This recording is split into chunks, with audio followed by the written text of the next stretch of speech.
വയനാട്ടിലെ പൂതാടി പഞ്ചായത്ത് UDF-ൽ നിന്ന് തിരിച്ചുപിടിക്കാനുള്ള ശ്രമമാണ് ഇടതുമുന്നണി നടത്തുന്നത്. അച്ചടക്ക നടപടിയെടുത്തവരെ പൂർണ്ണമായി തിരികെ എത്തിച്ചാണ് CPIM തെരഞ്ഞെടുപ്പിനെ നേരിടുന്നത് എന്നതും ശ്രദ്ധേയമാണ്. കർഷക സംഘം ജില്ലാ പ്രസിഡന്റ് AV ജയനും ആദിവാസി ക്ഷേമ സമിതി നേതാവ് AN പ്രസാദും ഉൾപ്പെടെയുള്ളവരെ രംഗത്തിറക്കിയാണ് ഇടതുമുന്നണിയുടെ പോരാട്ടം. പൂതാടി പഞ്ചായത്തിൽ പലയിടത്തും ത്രികോണ മത്സരമാണ്. UDF-ൽ നിന്ന് പഞ്ചായത്ത് തിരിച്ചുപിടിക്കുക എന്നതാണ് ഇടതുമുന്നണി ലക്ഷ്യമിടുന്നത്. തെരഞ്ഞെടുപ്പ് കൺവെൻഷനിലായിരുന്നു സ്ഥാനാർത്ഥി പ്രഖ്യാപനം. പാർട്ടി അച്ചടക്ക നടപടി എടുത്തവരെയെല്ലാം തിരികെ എത്തിച്ചു. ഇതിൽ കർഷക സംഘം ജില്ലാ പ്രസിഡന്റ് AV ജയനും AKS മുൻ ജില്ലാ സെക്രട്ടറി AN പ്രസാദും സ്ഥാനാർത്ഥികളായി. പാർട്ടിക്കകത്തും പുറത്തുമുള്ള പൊതുസമിതിയാണ് ഇവരെ പരിഗണിക്കാനുള്ള പ്രധാന കാരണം. നിലവിലെ ഭരണസമിതിയിൽ അംഗമായിരുന്നു പ്രസാദ്.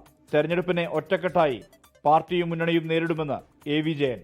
കഴിഞ്ഞ 5 വർഷക്കാലത്തെ കോൺഗ്രസ് നേതൃത്വത്തിലുള്ള ഭരണസമിതിയുടെ സമാനതകളില്ലാത്ത പോരായിക എന്ന് പറയാം. അത്ര ഒരു പോരായിക വേറെ കേരളത്തിൽ എവിടെയും സംഭവിച്ചതായിട്ട് നമുക്ക് ചൂണ്ടിക്കാണിക്കാൻ സാധിക്കില്ല.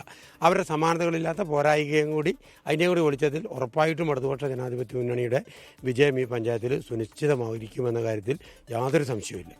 BJP A കാറ്റഗറിയിൽ പെടുത്തിയിരിക്കുന്ന പഞ്ചായത്താണ് പൂതാടി. തെരഞ്ഞെടുപ്പിൽ ആദ്യം സ്ഥാനാർത്ഥികളെ പ്രഖ്യാപിച്ചത് BJP-യാണ്. ലോക്സഭാ തെരഞ്ഞെടുപ്പിലെ വോട്ട് നിലയാണ് ഈ ആത്മവിശ്വാസത്തിന് കാരണം. UDF സ്ഥാനാർത്ഥി പ്രഖ്യാപനവും അടുത്ത ദിവസം ഉണ്ടാകുന്നതോടെ പൂതാടിയിൽ തെരഞ്ഞെടുപ്പ് ചിത്രം സജീവമാകും. UDF-ന് അനുകൂലമായ വിധിയെഴുത്താണ് കഴിഞ്ഞ തവണ പൂതാടി നൽകിയത്. ഇതിൽ മാറ്റമുണ്ടാകുമോ എന്ന് കണ്ടറിയാം. 24 വയനാട്.